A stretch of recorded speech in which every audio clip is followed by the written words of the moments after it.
In scriptures, the human body is often referred to as the temple of God.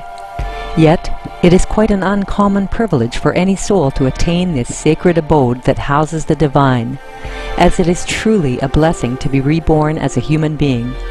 On several occasions, Supreme Master Ching Hai has spoken about the rarity of this phenomenon.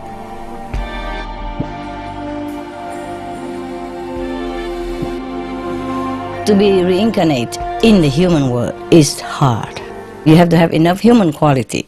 You have to have affinity with the parents, yeah, and with the society, with the people around which you were born. And very difficult. To be a human, you need some merit. You have done something good in the past in order to be able, yeah, to be able to pick a human birth.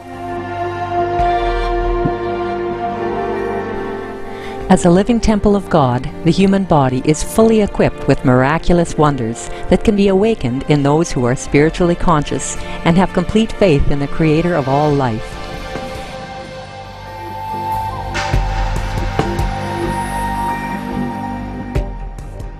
Inedia, Latin for fasting, is a human ability to live without food. Since time immemorial, there have always been individuals who can sustain themselves on prana, or the vital life force. Through the grace of Providence, Inediates, people who follow a food-free lifestyle, can draw the energy from nature to nourish themselves. They live on the chi, from the ground, or from the forest, and from the sun and from the air. They make use of all that. Or they live on love, on faith alone. These individuals are known as breatharians, pranarians or Inediates, solarians or Udaratarians, and they come from all walks of life, from different cultures and all corners of the world. Indeed, the possibilities and miracles in this life, as our benevolent Creator has designed for us, are endless. We only need to connect within to recognize our abounding largesse as God's children. Supreme Master Ching Hai has lovingly recommended a weekly series on Supreme Master Television to introduce those individuals of the past and present who have chosen to live food-free on earth. May their spiritual stories enthrall you. May hearts be opened and horizons be expanded.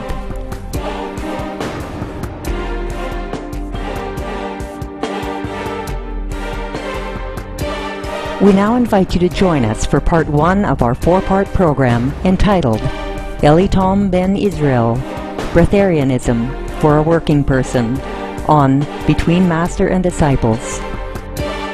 This program discusses the possibility of breatharianism, or living without eating food, and is not a full instruction. For your safety, please do not attempt to cease eating without proper expert guidance.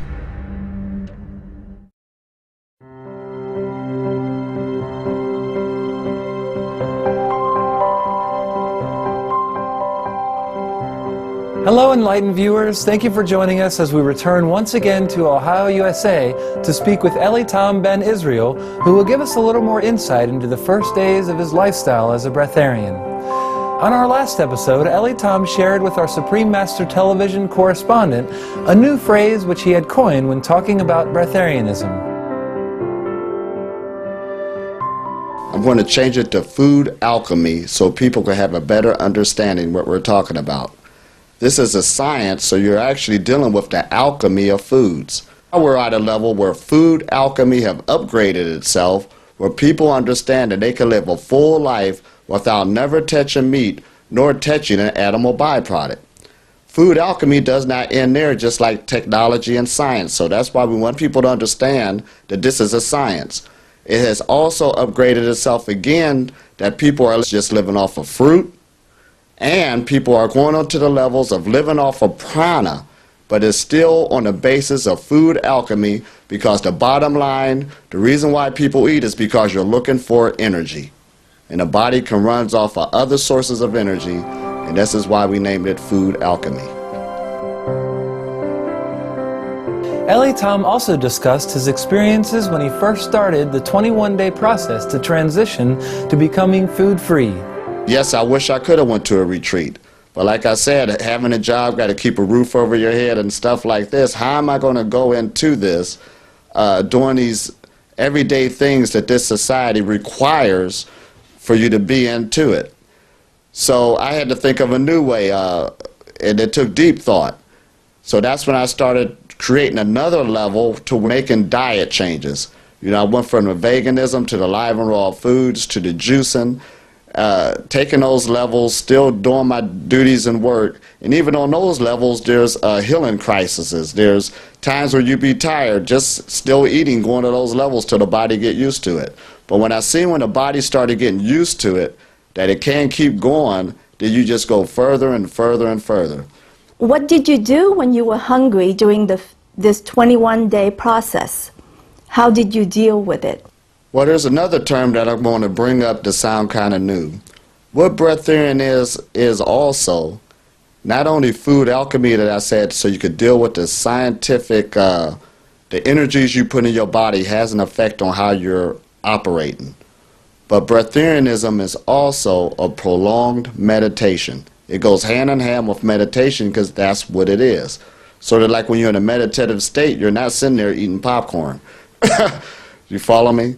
So basically you're taking your life, you're not just in a sitting position of meditation now, you're basically doing things, walking through life, and when different things are taking place, stresses in the body, now your mind is challenging it.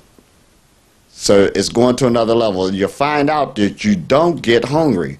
When the body start growling and stuff like that, that is toxicity moving, and actually the intestines is trying to rid that out of the body. That's all the body's going through, and you start realizing this. You start going into a higher level of self-realization. So that's why when I got in to earlier about conscious tasting that a lot of breatharians do, they understand they can do that because it's not hunger. The body's going to get rid of it, but now their mind got so strong they can actually lead the toxicity out the body, compared to the other person who, when you first get into these stages, is saturated there. You're looking at it as hunger. Let me go get something else because it stops. Well, of course it stopped, because as soon as you put something in the body, the detoxification process stopped. So actually the pain that we feel is not the pain for food? It's not the pain for food at all. It's nothing but the intestines start moving to get rid of the toxicity. That's all it is. Those people who fast often will find out once they get past the 3rd day, hunger pains stop. You get to the 7th day, a lot of major toxicities within the body have purged themselves out, and you're not hungry. Usually when you eat, and your mind goes off like that, it's because of conditioning and emotional imbalances. Is that the same with drinking, absorbing liquid? Yes, because the liquids, the more toxicity you have in your body, the more you should drink. Of course, drinking water will help detoxify the body, or the juice fast and stuff like that. That's what it's doing. The liquid is just another, sort of like what I talked about last time about the apple. It's nothing but molecules put together. But the thickness of the apple, the molecules are just moving a lot more slowly. When you get the apple juice, it's the same molecules, but the behavior of the atoms changed, and the molecules are just moving a lot faster. That's what made the solid into a liquid. So we get into breatharianism, there is a vibration of an apple that you cannot see. And they have machines now, like the harmonic translator is one of them. That is a machine where you can put your finger, put your hair into it. It'll tell you everything that's going on with the body. And they do have now, when you research the harmonic translators, you could give a person a herb through an email, because it's nothing more than a vibration. And they also have drugs and everything else. I dealt in the school one time where they was given those classes where they give kids drugs to cool them down. They went from the medication and the pill, and now they're giving it the lights. So we're already on a level of vibration. The thought can start feeding the body if a person allows it to and start paying more conscious attention. He also addressed an important level that has a significant impact on a person who is going through the initial stages of becoming food-free. There's a level you get to when you understand that the body can live off of more prana, and it's called conscious tasting. Now I want to bring this in. When you get to a certain level, you can start setting perimeters for your life. Because all of our lives is nothing but a tapestry, a weave of thought processes. That's what creates the totality of your life. And that goes to the spouse you have, to the things you're eating, to the things you're not eating, to the clothes you wear. This is all your thought process. When a Breatharian did was they just gained more domination of their life. Instead of letting somebody else guide it, now you're weaving your tapestry of life. Now dealing with conscious tasting. Say, for instance, you with a friend. A Breatharian will go and probably have tea with them at the cafe. But somebody will jump up and say, oh, you're not a Breatharian. See, you need tea. See, look at that. So that's why a lot of them don't want the fanfare, because why can't I live a normal life? In other words, that's what they're saying without...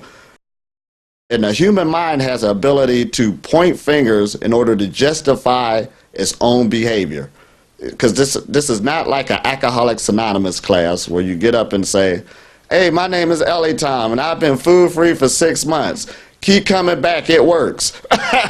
So you don't want to get into that cycle. That's why a lot of Breatharians don't come out, because they still want to live the perimeters that they're set for their life, but they did take their life to another level to where they have more time, more tapestry, and they are reaping the benefits, and all they're doing is just try to show it to the rest of the flock so they could pull themselves upward also. So it could go into, what? Stopping global warming. That's going to give us more time on the planet. So that's the whole gift. So there we are right there on being normal, to go into another circumstance,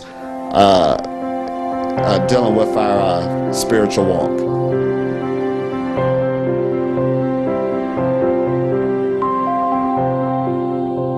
Joyous viewers, join us again next Sunday when we continue with Part 3 of Elitom Ben Israel, Breatharianism for a Working Person, on Between Master and Disciples. Hardworking viewers, please stay tuned to Supreme Master Television for Good People, Good Works, coming up next after Noteworthy News. May your life be filled with wondrous miracle.